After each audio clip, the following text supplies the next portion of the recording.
시청자 여러분 안녕하십니까? 그곳이 알고 싶다입니다. 얼마 전 한 통의 제보를 받았습니다. 울산 장생포 앞바다에서 괴이한 울음소리가 들린다는 것이었습니다.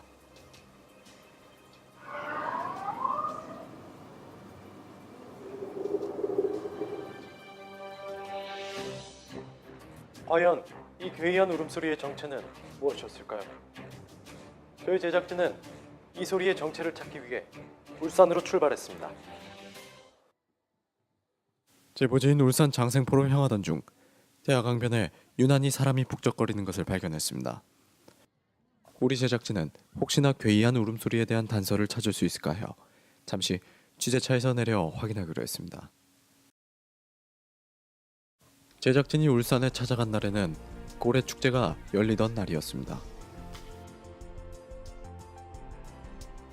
울산이라는 도시를 떠올리면 대개 자동차, 조선소, 공장이 많은 공업도시 또는 동해바다를 끼고 있는 항구도시라고만 생각하기 마련입니다. 하지만 울산은 고래 캐릭터와 조형물, 다양한 고래 체험 등 온통 고래로 가득한 국내 유일의 고래 도시였습니다. 강변에서는 고래 퍼포먼스가 이루어지고 있었습니다. 그런데 말입니다.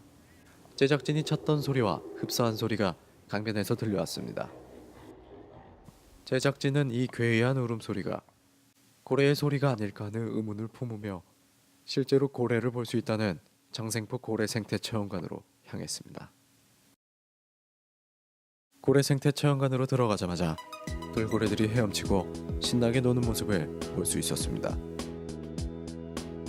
많은 사람들이 해저 터널에서 활기찬 돌고래들의 몸짓을 보며 신비로움을 느끼고 있습니다. 해저 터널 위로 올라가자 돌고래의 재롱 공연이 이어졌습니다. 사람과 교감하며 손도 잡고 입맞춤도 하는 이 모습은 고래에 대한 울산 사람들의 사랑을 느끼게 했습니다. 그러나 돌고래의 울음소리는 우리가 찾는 그 소리가 아니었습니다. 도대체 울산에서 들려온 그 괴이한 울음소리는 무엇이었을까요?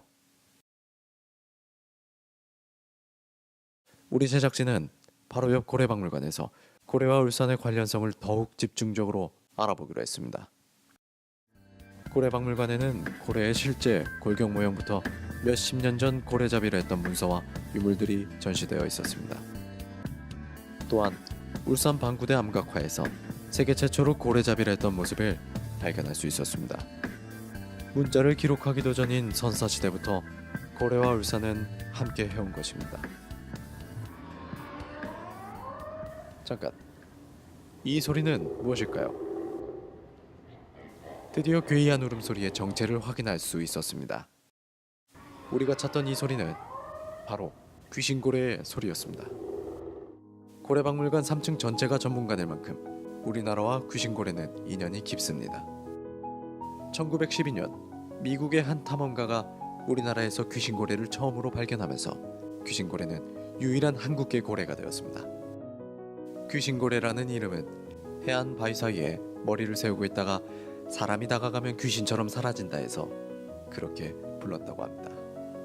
귀신고래는 이름 따라 생김새도 참 특이한데요. 태어날 땐 짙은 회색빛으로 태어나 회색고래라고도 불리지만 살면서 상처가 난 것처럼 몸에 기생하는 따개비 때문에 그 모습이 얼룩덜룩하게 변한다고 합니다.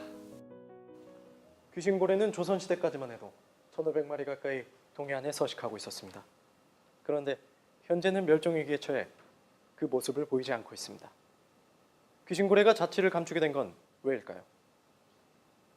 바로 일제강점기 때 러시아와 일본의 포경회사들이 무분별하게 포획했기 때문입니다.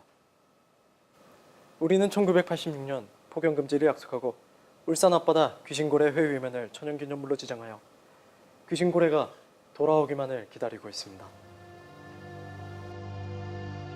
유일한 한국계 고래인 귀신고래.